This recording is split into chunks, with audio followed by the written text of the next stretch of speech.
Planet Zoo has been rated E10 Plus by the ESRB for crude humor, mild blood, and mild violence. It is generally suitable for people aged 10 years and up. From the turreted castle and Main Street to Monte Cristo Island and Kukwana Land, Bartholomew Zenon's Zenon Land is protected by the Night Sheriff. Day and night, he is burdened by a witch's curse to be aware of all that live and play within the massive fantasy theme park. Now an attack on the park by a monster hunter who knows far too much threatens everything, guests, staff, and fellow supernaturals taking refuge in the park. The Night Sheriff must scramble to uncover not only the source of the threat, but secrets of the park of which even he was not aware. If he doesn't, he may be doomed. The park may be doomed. Even the world may be doomed. And that's a lot of doom. Get your copy at Amazon.com today. Hey kids, welcome back to the Emerald Deep Zoological Park and Planet Zoo. My name's Jack. If you've been here before, welcome back. Love to have you. If you've never been here before, welcome aboard. Still love to have you. What we're doing here today is we are building a zoo, piece by piece, brick by brick. Brick. I used to speak English very well, and whenever I get clever like that, it always fouls me up. So I guess I'm just going to keep being clever. Anyway, guys, we are building this zoo animal by animal. We're currently working on the South American animal, jungle animals of the zoo. I first did the African animals. Let me show you. We'll back it up. Don't mind these. I use these rocks a lot. Whenever I use a pre-made blueprint, and I use a lot of it, I keep it on standby, like right here. And I've also got fence pieces over here. So anyway, here is the entrance to the zoo right there. Everything from about here to the left is all African animals. And then here in the middle we have Australian and Indonesian animals. Over here we're going to have South American animals, and I'm probably going to put the Southeast Asian and Indian animals right here. We shall see. Today, though, we are doing a quintessential South American animal. We're going to add the Galapagos Giant Tortoise, and I'm adding it in this empty space here. Should not be a difficult build. Those things are really easy to build for. You may notice I did add a keeper hut back here. I added a couple of bathrooms.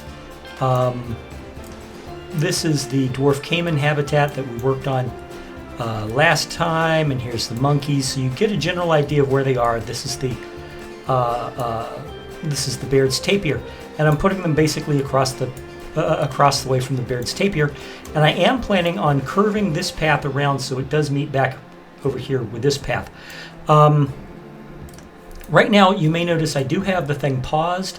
That's because the sun is falling, and I want to keep the light to build with, so I'm going to build while it is paused. I will be unpausing now and again. Anyway, let's get into it. I will turn this over to the time-lapse build, and we shall see. Like I said, this should not take long. It really shouldn't, because both species of tortoises, the Aldabra and the Galapagos, are not that difficult to build from. So let's go.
All right, sorry about that, folks. Believe it or not, the game crashed while I was in the middle of working on the habitat.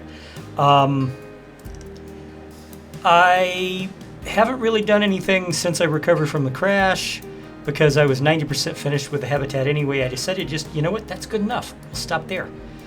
You know, the crash was a warning. Don't do anything else, so I didn't. I have done small things like add that and the loud music, but that's okay. I like the loud music, just not while I'm recording. It's got lots of space and everything the turtles need. Yeah, it's just about the perfect habitat for them. It's located strategically in the middle of what is going to be the South America section of our zoo. You know, because here it is, and over here we have the caiman, and over there is the monkeys, and behind all these trees are the tapirs. Now, I also added this little staff section. It's got a power generator and a water purifier and a staff lounge, or maybe that's a keeper hut. It might be either. Anyway, so the South America section is going strong. Just so you know, the next episode is going to be Capybara. I love making Capybara. I'm going to be putting them in this general area here, and it will include this elevated area that leads up on this spot, but for the most part it's going to be all down here. And you know, that should be fun. Other animals we have coming up, we've got the giant anteater coming up. We have the jaguar, which I'll be honest, I'm seriously thinking about putting the jaguar over here. Whoops, let's stop that. No, you don't. No, you don't. No, you don't. No, you don't. No, you. How are you breeding in water? That's my question. You are a naughty boy. You know what? I'm going to put you on birth control, even if you do end up sleeping with your daughters, you perverted bastard. Okay, where was I? Oh yeah, over here. Now, what was I talking about? Oh yeah, I was talking about putting the jaguar habitat back in this area, and it will be considerably bigger than a lot of the other habitats because, you know, but it's going to be our first big carnivore other than the reptiles. I'm excited for it. I'm looking forward to it. We've also got cougars coming up. And then when we get to the Southeast Asia, eventually we're going to do things like Bengal tigers and rhinoceri, Indian elephants. It's going to be fantastic. There's a lot to still go with this zoo. So I'm looking forward to it. I hope you guys look forward to it too. Like I said, this just came out great. I like how the bamboo fence works. I'm considering adding some more bamboo to it just across the broad, just to make it look reinforced. And you know, maybe the occasional colored piece, like on this. You know, maybe put every once in a while put a green stick. I'm thinking about doing that. We shall see. We shall see. But anyway, like I said, next episode is going to be capybara, the friendliest animal on the planet. They are much more friendly, believe it or not, than even your dog and your cat. And your dog and your cat love you. So folks, I will see you later. I hope to see you in the next episode. If you like what you saw here, please hit that like button. Subscribe if you haven't already. And if you do subscribe, hit that notification bell so you don't miss a single episode of my content. And let me know what you think in the comments below. Again, I'm sorry about the crash. These things happen. But it happened, the crash probably happened at the best possible time because I was 90% done with the habitat anyway. I only lost like 2 objects. It's, you know, no big deal at all. So like I said, let me know what you think, and I will talk to you in the next episode, guys. Bye-bye.